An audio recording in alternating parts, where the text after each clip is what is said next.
Bueno, muy buenas noches. Vamos a dar inicio, vamos a dar inicio al CIPA número 8 de la trigonometría y geometría analítica, el CIPA 8.2. Corresponde a la temática de geometría analítica. Pertenecemos al CHAD Medellín, somos Occidente. CIPA son unidades 1, 2 y 3, tarea 5, geometría analítica.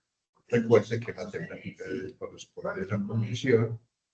Este tipo de actividad es independiente, el momento de evaluación es un momento final. Recuerde que esto corresponde a una prueba objetiva cerrada. La ubicación está en el entorno de evaluación, el puntaje máximo mide 125 puntos. Es muy importante que tengan presente la condición. Recuerden que la situación pues, siempre ayuda a los estudiantes por razones muy específicas. Tengan muy pendiente que la prueba abre el 16 de mayo del 2025 y cierra el martes 20 de mayo del 2025. Entonces tenemos que esto es básicamente una prueba, un examen final que corresponde a las pruebas 1, 2 y 3 que hemos presentado, las unidades 1, 2 y 3, y obviamente pues es una recopilación de toda la información. Para después entonces vamos a hacer un pequeño repaso y vamos a mirar unos ejercicios que me interesa porque es una idea. Bien. Entonces, miremos la temática, tenemos una parte de aritmética básica con fraccionarios, la solución de sistemas de ecuaciones lineales, de 2×2, relaciones trigonométricas básicas, teorema de Pitágoras, ley de cosenos y ley del seno, la ecuación de la recta y las secciones cónicas. Eso es básicamente el resumen de lo que sería la prueba, ¿no es cierto? Bien. Vamos entonces a repasar un poquito esta primera parte, porque algunas personas pues de todas formas no lo pueden recordar o alguna situación en especial. Entonces aquí tenemos en este caso una condición de entero y fraccionario. Para recordar pues que un número entero, ¿cierto? Donde realmente es una unidad, es el concepto de unidad. Y ustedes tienen que tener presente también que la unidad puede representarse también en fracción, ¿cierto? Si tenemos, digamos, esta condición, ¿sí? Digamos que esta sea la naranjita de siempre, una naranja. Y entonces una representación gráfica de la naranja de forma fraccionaria sería ¿cierto? Partida de la mitad. Entonces, esta es una fracción y esta es la unidad. Esta es la unidad correspondiente y la fracción de la unidad. Entonces, a medida que yo voy necesitando, puedo expresar en la unidad de esta manera, una unidad, ¿cierto? O de esta forma, un medio más un medio.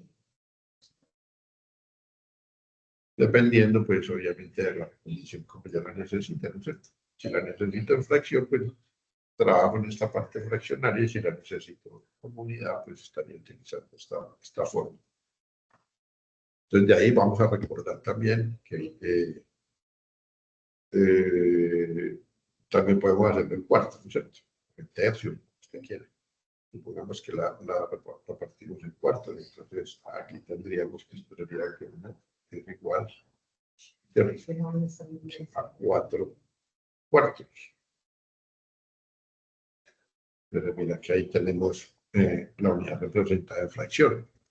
Entonces, cuando yo tengo una unidad, pues si tengo dos unidades, ¿cierto? Serían, ¿cuántos? Serían 8, ¿cierto? 8 cuartos.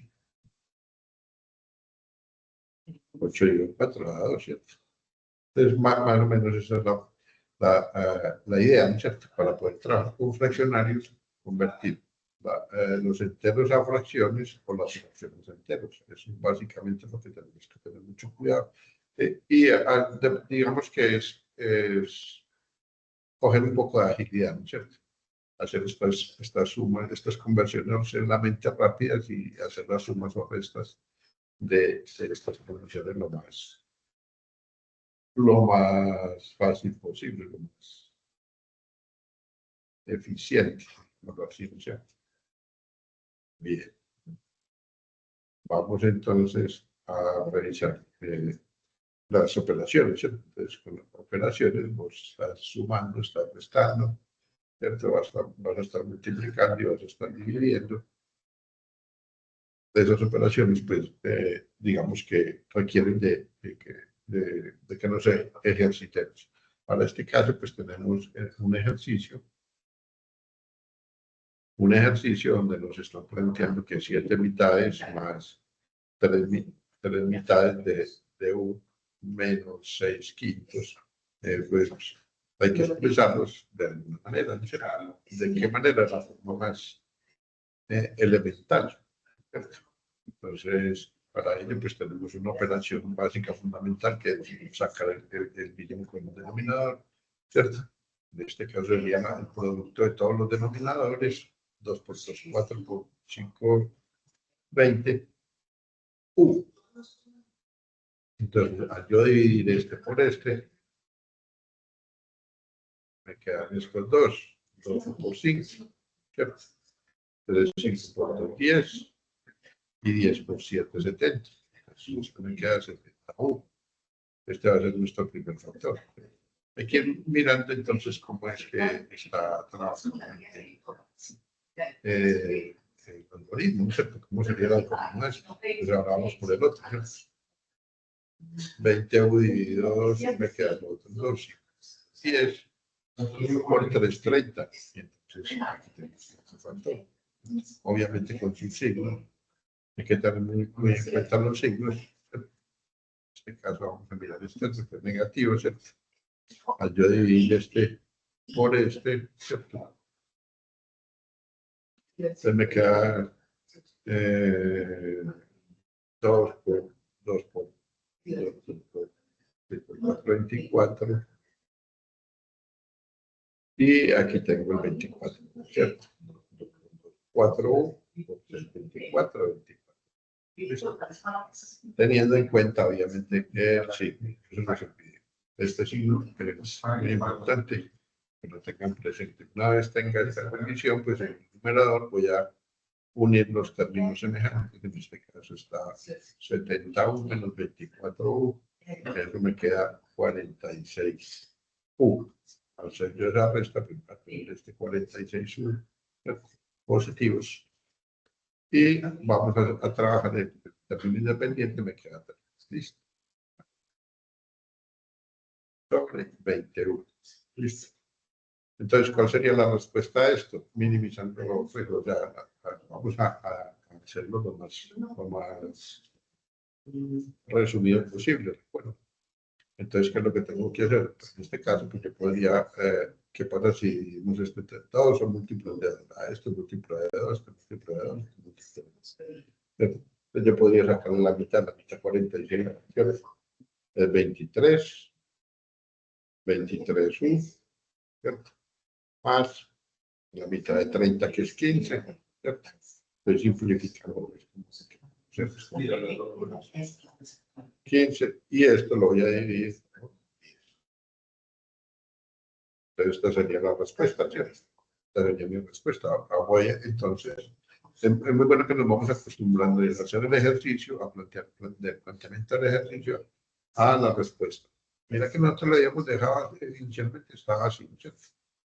Esto hubiera sido el procedimiento matemático. Con la simplificación, pues nos queda de esta forma. Al ir yo a la respuesta, ¿cierto? Entonces voy a encontrar que la respuesta podría haber sido esta, ¿no? Esto podría haber sido la respuesta correcta. Pero resulta que, recuerden que en matemáticas usted siempre tiene que llevar esto a la mínima expresión, ¿cierto? En este caso, la mínima expresión sería esta. Entonces, esta es la respuesta correcta. A eso es a lo que nos tenemos que acostumbrar cuando vamos a presentar este tipo de pruebas, porque Usted lo que tiene que tener presente es siempre la mínima expresión. Entonces, una vez visualizado, ¿cierto? También podemos mirar que este tipo de pruebas se presentan, digamos, de una forma engañosa, ¿no es cierto? Engañosa. Usted tiene que tomar una decisión, ¿cierto? Entonces, si vamos a tomar una decisión entre esta y esta, tendría que ser el concepto que es de la segunda expresión. Selecciona la respuesta correcta. Esa velocidad es la que se requiere, digamos, así, en este tipo de pruebas, porque estas pruebas son cada ejercicio pues, en corto. No se le puede hacer mucho tiempo a cada ejercicio para que el estudiante tenga la posibilidad de realizarlo. Recuerde que a la hora de la prueba usted puede tener sus herramientas. Lo que necesite es un lápiz, un cuaderno, una calculadora, un GeoGebra. Lo que pasa es que lo tenemos que tener en otro dispositivo, porque el dispositivo de la universidad, o sea, con el que estés trabajando, presentando la prueba, no te va a permitir interactuar con la herramienta en el mismo computador, entonces tienes que tenerlo en un dispositivo aparte. Puedes utilizar, no sé, la calculadora, el reloj, ¿cómo es? El smartphone, puedes utilizar una tablet, puedes utilizar otro mecanismo de apoyo para resolver estos ejercicios. Y así poder agilizar tu prueba, ¿cierto? Bien, vamos a mirar otra condición. Vamos a mirar el uso del lenguaje algebraico. Entonces recuerden que esto es una parte muy significativa, a pasar del lenguaje natural al lenguaje matemático y del lenguaje matemático también al lenguaje natural. Estos son ejercicios que hemos venido realizando en todas las pruebas que hemos presentado, ¿cierto? Los trabajos. Recuerden que los trabajos siempre le pedían a usted pasar del lenguaje natural a un lenguaje matemático y cuando tuviera la respuesta, pues también plantear su respuesta en lenguaje natural. Eso es lo que veníamos haciendo en todos los trabajos. Bien. Entonces aquí tenemos un enunciado, también hay que representarnos con las ecuaciones, con llevar el lenguaje matemático y resolver. Entonces dice, en un parqueadero hay 55 vehículos entre carros y motos. Si el total de ruedas es 170, ¿cuántos carros y cuántas motos hay? Entonces simplemente cojamos las variables carros y motos, asignémosle una letra, a la X, ¿cierto? Vemos que la X vamos a asociarla con un valor y la Y vamos a asociarla con. En este caso, pues, se le asocia en el mismo orden, ¿no es cierto? Entonces dice carros, entonces que son motos. Entonces ya sé que van a ser los carros y que van a ser las motos y que la suma de carros y motos me va a dar el total de las ruedas. Entonces, si yo digo que la suma de carros y las motos me da 170, pues ya voy a tener que estas son las ruedas, ¿no es cierto? Y en este caso renunciar las 55 vehículos, ¿cierto? 55 que son los vehículos, los carros y motos. Entonces también va a tener que pensarlo así, ¿no? Porque 55 que son los vehículos, con los carros y las motos. Bien, entonces digamos que X que son los carros y Y son las motos. Y me dicen que los carros más las motos son 55. Entonces aquí ya tengo una ecuación. La otra ecuación va a salir de cuál es la diferencia que hay entre los carros y las motos. ¿Cuál es la diferencia en llantas que hay entre un carro y una moto? Los carros tienen 4 ruedas, ¿cierto? Y las motos tienen 2. Y en total suman 170 ruedas. Pero me dicen, si el total de las ruedas es 170, pues mi total de las ruedas. Entonces la pregunta es, cuántos carros y cuántas motos hay. Pero ojo con esta condición de la rueda, ¿cierto? Hay que tenerla presente. Es la forma que se relacionan ruedas y vehículos. Bueno, una vez ya establecidas estas dos ecuaciones, pues ya simplemente sería resolverlo por alguno de los métodos que nosotros conozcamos. ¿Cierto? En este caso, pues, despejan la y de la primera ecuación. Y lo reemplazan en la segunda, ¿cierto? Entonces, al yo despejarlo, voy a tener que ir reemplazándolo en la segunda, que vamos a despejar, como me dice aquí, despejando de la primera ecuación. ¿Cierto? Yo despejo de la primera ecuación la y, este cómo me quedaría esto de la primera ecuación. Esto. O sea, en esta la herramienta no sé si usted quiere cambiar de pesado. Bueno, vamos a ponerla aquí. 4x más 2y igual a 180. Entonces la despejamos, la y, entonces voy a pasar este al otro lado donde está, ¿cierto? Y entonces me queda que 2y es igual a 170 menos 4x.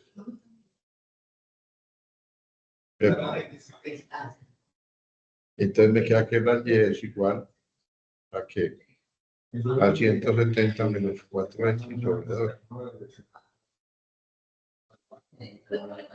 Si dividimos eso por 2, dividir todo esto por 2, pues dividimos aquí por 2, me queda y, dividimos 172, me quedan, digamos que es algo sencillo. 55. Los ya están entrenados para determinar, claro, pides que menos x. Y entonces este sería el valor de y. Y esta y pues ya lo reemplazo en la primera ecuación. Al reemplazar en la primera ecuación, pues tengo que 55 menos x. Eso. Y es igual a 55 menos x. Bien, y entonces al reemplazarlo, yo lo que voy a hacer es esta ecuación, resolverla, y al resolver esta cantidad, voy a tener que en el parqueadero hay 30 carros y 25 motos. Son formas, pues, como de trabajar. Ustedes tienen que recordar esto y agilizarse antes de presentar la prueba, ¿sí? A repasar todas estas cosas antes de presentar la prueba. Tengan presente que a la hora de presentar la prueba, usted debe garantizar sus condiciones de conexión, tanto eléctricas como de la red, ¿cierto? Es muy importante que usted tenga presente que en ese tiempo no se le vaya a caer su red de apoyo. Bueno, vamos a entrar entonces a los otros conceptos, que son los conceptos trigonométricos. Cuando hablamos de conceptos trigonométricos, lo primero que se nos viene a la mente son los triángulos, ¿cierto? Es el concepto de triángulo. Recordemos rápidamente que un triángulo, ¿cierto?, lo conforman tres puntos que no son colineales. Usted ubica tres puntos en cualquier parte y esos puntos que no son colineales te van a formar un triángulo. Un triángulo, entonces, es la figura geométrica que al unir sus puntos por línea recta nos va a generar esa condición gráfica. Recuerden que las letras mayúsculas representan los vértices del triángulo, ¿cierto? Que los vértices donde se cortan las dos líneas, ¿cierto? Eso lo representan con letras mayúsculas. Con letras minúsculas es la distancia. Entonces, en este caso, sería una letra opuesta a ella. La que se opone a esta sería la B minúscula. Y la que se opone a este, que sería la C minúscula. Estos son los valores de los lados. No se les olvide que estos son los lados. O el valor de los lados de la distancia entre un punto y el otro. Bien. La otra condición son los ángulos interiores. En este caso es este ángulo. ¿Cierto? Vamos a hacerlo con este valor. Este sería el ángulo. Este sería el ángulo. ¿Cierto? Y este sería el ángulo. Y recordar entonces que estos ángulos toman el nombre, ¿cierto? De acuerdo al vértice, ¿cierto? Se le asignan letras griegas. En este caso, para el ángulo A, se le asigna la letra griega alfa. Para el lado B, para el vértice B, se le asigna la letra griega beta. Y para el otro lado, para el lado C, se le asigna la letra griega alfa. Perdón, gamma. Pues ya tenemos los tres lados, los tres ángulos, triángulos, ¿cierto? Eso es muy importante que usted lo identifique. Una vez identificados, pues la condición de ángulos, entonces ya toca entrar a revisar la condición fundamental para el triángulo, que sería el triángulo rectángulo.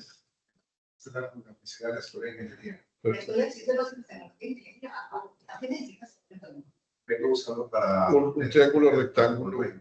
Un triángulo rectángulo se compone de esta característica fundamental, ¿cierto? Hay que resaltar esta característica rectangular. ¿Qué es un triángulo rectángulo? Es un triángulo que tiene un ángulo de 90 grados.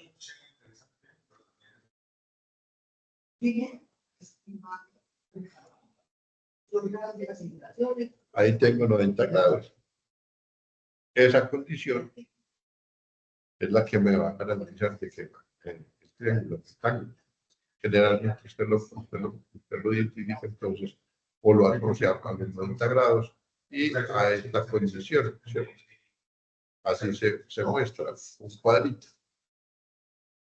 Pero esto garantiza pues que estas dos líneas, esta y esta, son perpendiculares.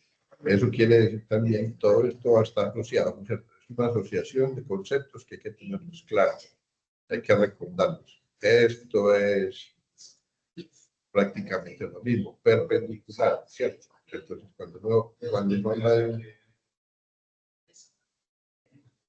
del triángulo rectángulo, entonces usted ya sabe que son un ángulo de 90 grados, que lo puede expresar de esta forma, ¿cierto? Y que esto garantiza esta condición de perpendicularidad, que también se puede representar de esta manera. Todos estos conceptos quieren decir lo mismo o se asocian al concepto de triángulo rectángulo. Bien. Otra condición que es significativa, ¿cierto? Es el teorema de Pitágoras.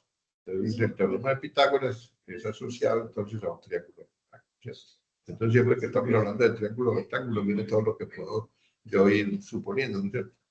Que es un teorema, el teorema de Pitágoras, ¿cierto?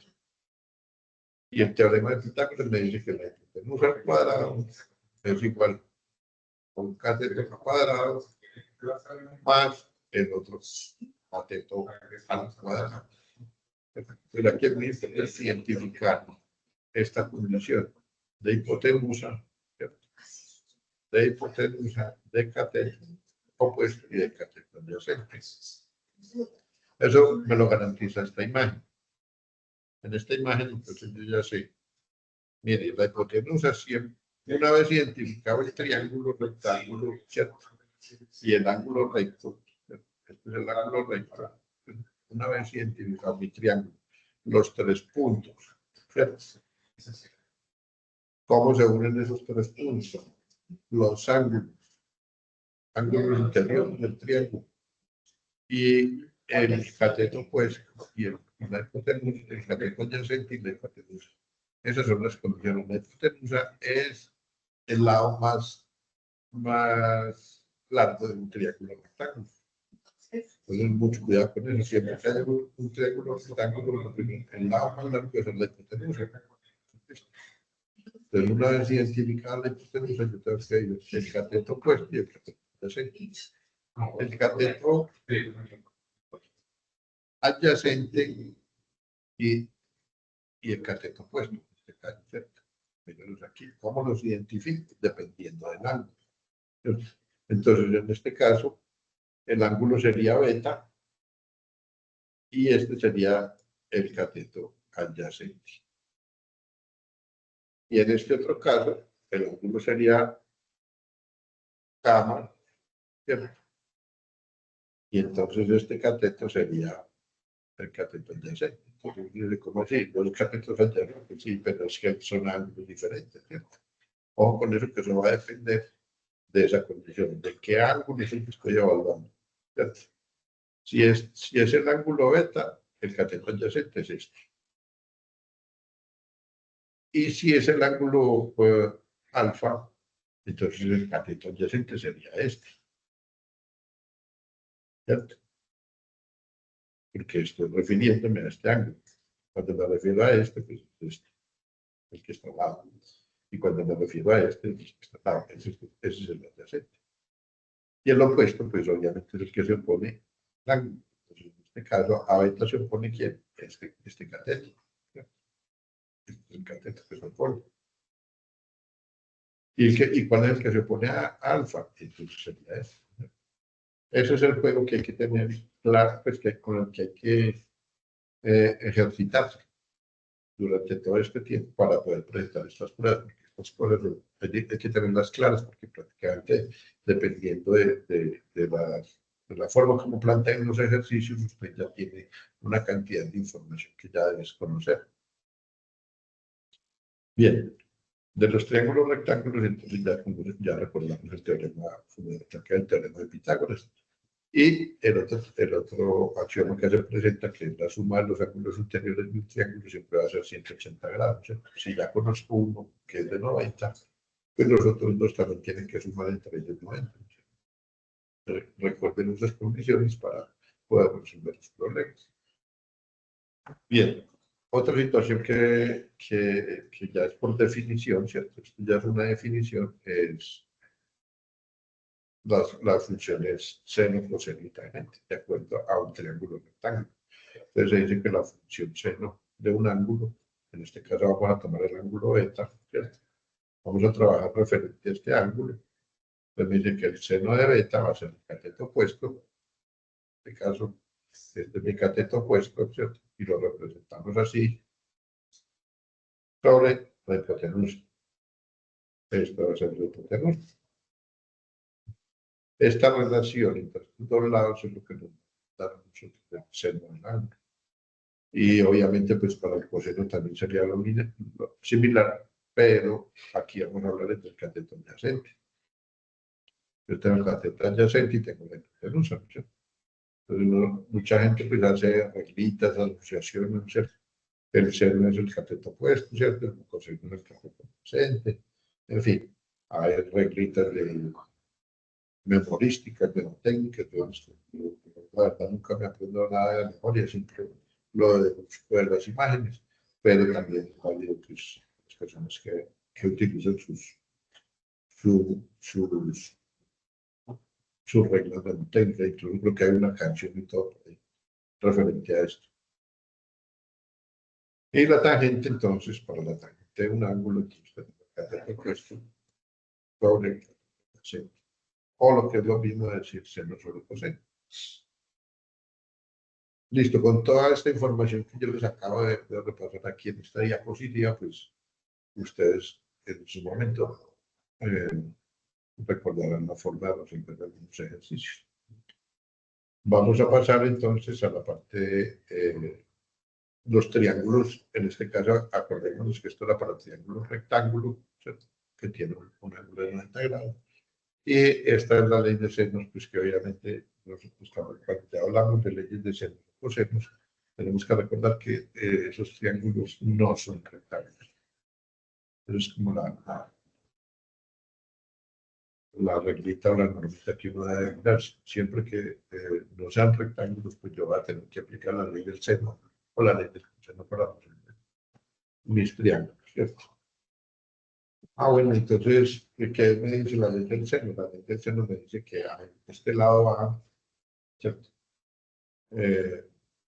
Al relacionarlo con el seno de alfa, esta relación entre el lado sobre el seno del ángulo es igual a la relación entre el lado B y el seno de este ángulo beta. Y lo mismo va a pasar con el seno, ¿cierto? Va a ser igual al lado C con el seno del ángulo. Esta relación puede ser inversa, ¿cierto? O sea, usted puede comportar seno de alfa es AB como el seno de beta es AB y el seno de gamma es AC. No importa, la relación se mantiene, ¿no? Siempre va a ser la relación. Lo que hay que tener en cuenta son los lados del triángulo, ¿no es cierto? Que se relacionan entre sí. Esto quiere decir entonces que si A sobre el seno de alfa es igual a B sobre el seno de beta, entonces A seno de alfa va a ser igual a C seno de gamma. En cualquiera de las posiciones que usted quiera trabajar, todo eso se cumple. Eso depende de qué, de los datos del ejercicio, ¿cierto? Si tengo este valor A y tengo el valor de alfa y conozco el ángulo gamma, pues hago la relación entre estos dos términos, ¿cierto? Hago esta misma relación entre estos dos términos para poder hallar este lado, si es lo que me están preguntando, ¿cierto? Este lado, o si me están preguntando este, ¿cierto? Me están preguntando por este lado. Y me preguntan por este lado, pues entonces yo sé que no tengo estos datos, pero tengo estos, y entonces al encontrar este valor, pues simplemente hago la relación entre estos dos, para poder hallar los otros datos que se necesitan, ¿cierto? Porque teniendo este y teniendo este, pues ya sé que la suma de los ángulos interiores de un triángulo es 180. Si este mide 20, por ejemplo, y este mide 60, pues yo ya sé que este va a ser 100, ¿cierto? Esa es, digamos, la forma como uno debe trabajar cuando tiene estas condiciones para presentar este tipo de pruebas, ¿no? ¿Cierto? En la ley de cosenos, pues también hay que tener mucho cuidado que básicamente la ley de cosenos está relacionada precisamente por el coseno del ángulo entre los lados que se están evaluando. Entonces, se puede presentar de esta manera, la ley se nos puede presentar de esta manera, para el coseno de alfa, de esta manera para el coseno de beta, de esta manera para el coseno de gamma. Recuerden que estos lados están asociados, ¿cierto? Son asociaciones por relaciones que se hacen a la hora de resolver estos problemas de triángulos. Entonces, si miramos, básicamente la estructura fundamental es la misma que del teorema de Pitágoras, ¿cierto? Al cuadrado es igual a b al cuadrado más el cuadrado, pero se le anexa la diferencia de dos veces el producto de los lados que estoy evaluando, ¿cierto? Por el coseno del ángulo entre ellos. Esto es lo mismo, mira que aquí va a ser igual, ¿cierto? B al cuadrado va a ser igual al cuadrado más el cuadrado menos veces este por este, ¿cierto? Y por el coseno del ángulo entre ellos, que sería beta. Y lo miras aquí en la figura, pues, para esa conmutación. Conocidos los lados y un ángulo conocidos, usted va a hallar el tercero y los otros ángulos del triángulo. Eso es lo que tenemos que ver. Bien, pasemos entonces a la forma de presentación de los ejercicios. ¿Cómo son los enunciados de la prueba y qué condiciones te van a dar? Entonces, mismo aquí, bueno, eh, la prueba te va a presentar unas preguntas, ¿cierto? Donde aparece un contexto y un enunciado. Listo. Entonces hay que tener mucho cuidado porque a veces en esto se pierde mucho tiempo, ¿cierto? Pues tiene que revisar, estar atento a qué tipo de pregunta es, ¿cierto? Si es una pregunta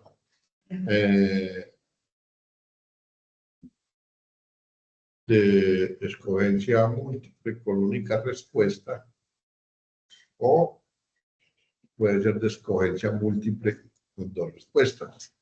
Entonces hay que tener en cuenta si es única respuesta o múltiple respuesta.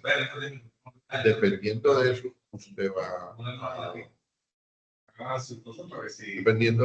a tener que seleccionar la respuesta adecuada del ejercicio. Entonces, tenga mucho cuidado con eso.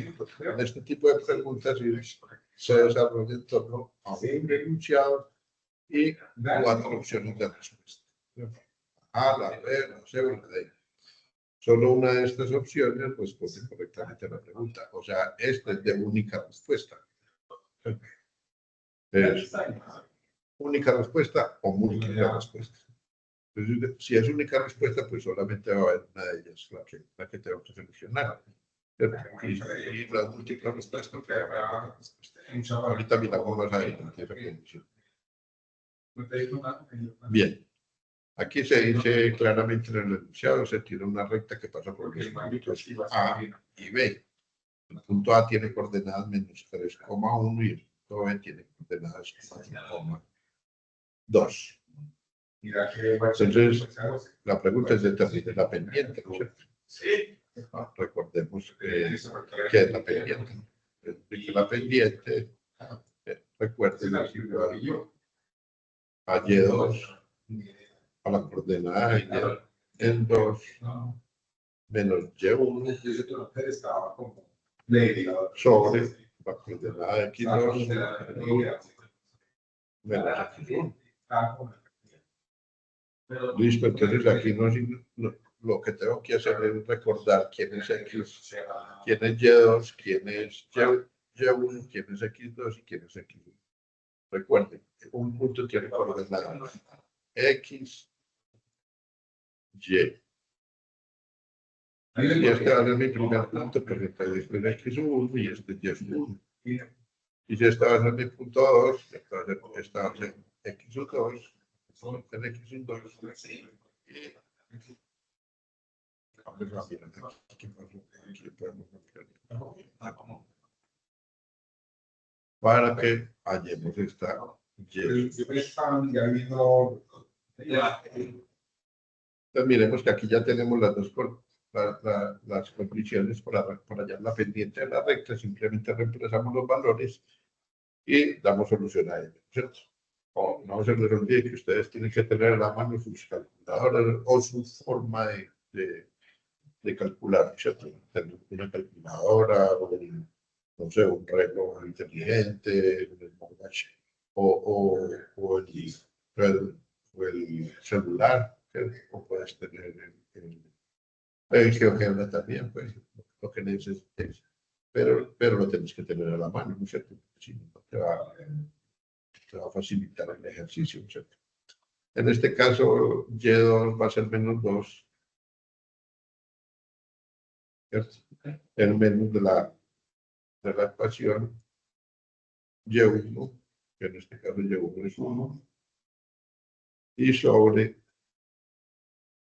X2, que en este caso es 4, ¿cierto? Menos, algo así, la ecuación y menos 3, que es el número. Lo coloqué así para visualizarlo, pero ustedes tendrán esa práctica, ¿cierto? Menos 2, menos 1, menos 3 y sobre menos por menos da más.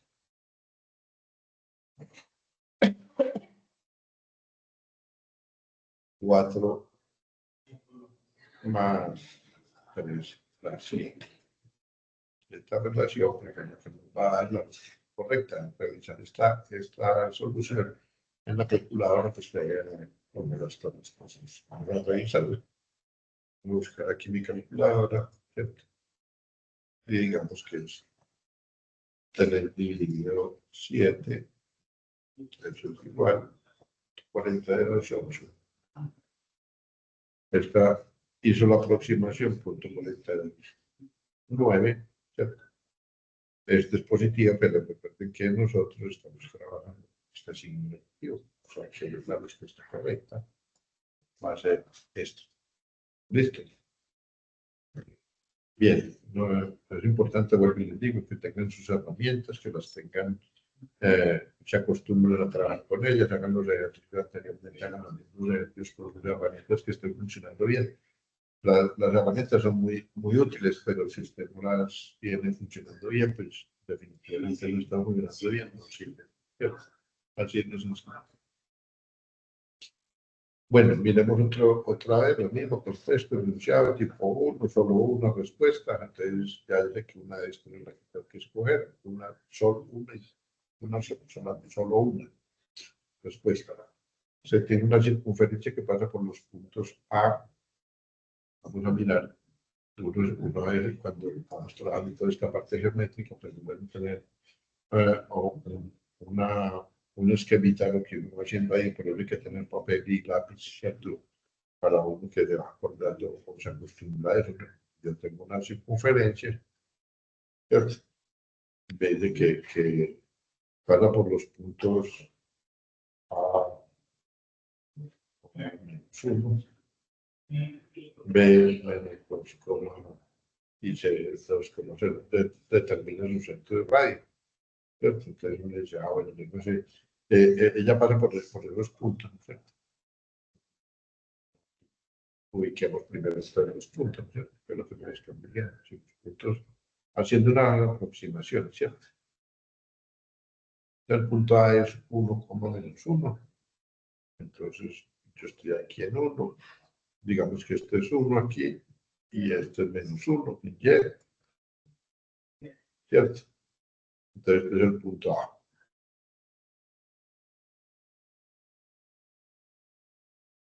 La circunferencia va a pasar por este punto. Listo. Luego me dicen que el punto B es -2,4. Entonces, bueno, para acá, si esto es 1, esto es -2. Más o menos. -2,4 es para arriba. Esto es 1, 2, 3 y 4 sería por aquí más o menos. Entonces, el punto sería -2,4. Que sería aquí -2,4. Esto sería mi punto B.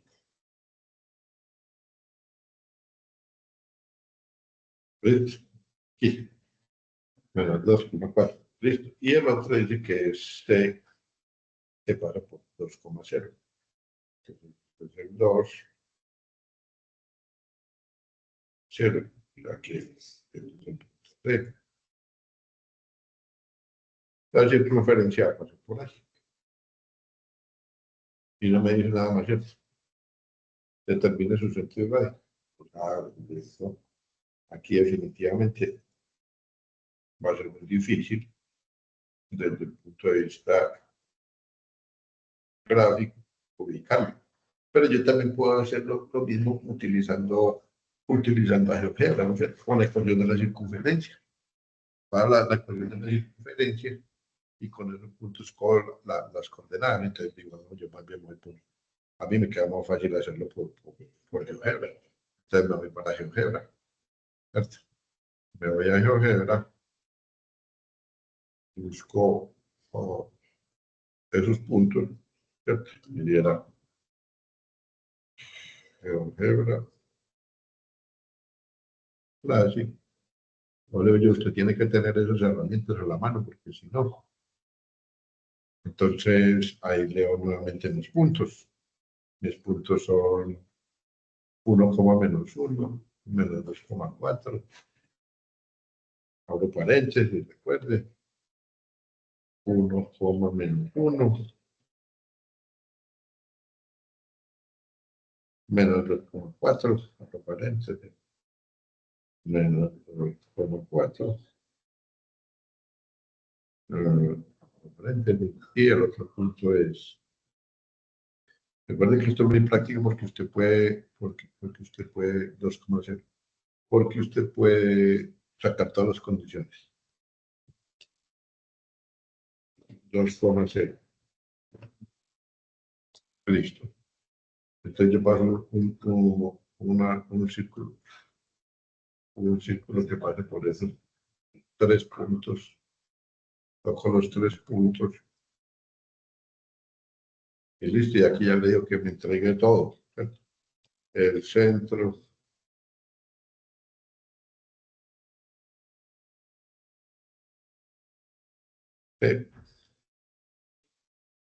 está, yo creo que el radio,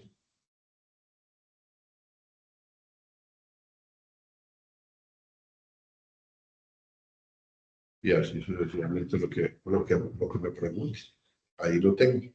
Entonces miren que el centro es coordenada menos 5,1.5.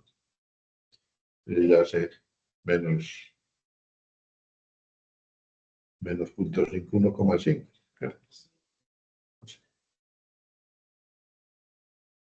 Menos 0,5, 1,5.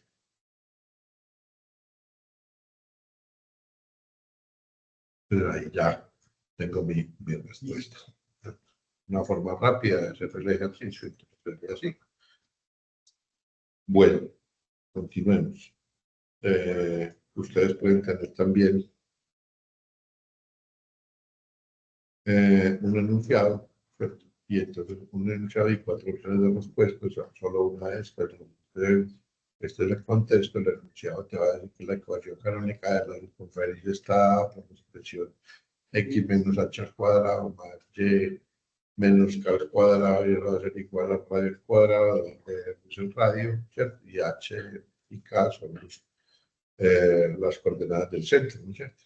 Entonces, usted simplemente tiene que hacer la identificación y de acuerdo a la imagen y de acuerdo a las respuestas, pues tenés que seleccionar la que consideres adecuada. Entonces aquí dice, teniendo en cuenta la anterior afirmaciones, las informaciones, es posible afirmar que la ecuación canónica de la circunferencia mostrada en la figura es, pues mire, yo aquí cojo el punto, o sea, como yo sé que es la coordenada, es el punto centro es HK, este es H con K, son las coordenadas del punto.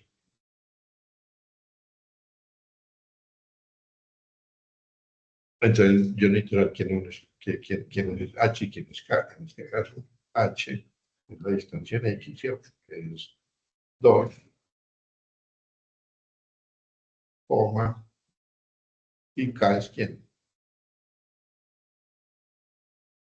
K es la distancia con respecto al centro de Y, que se llama 3.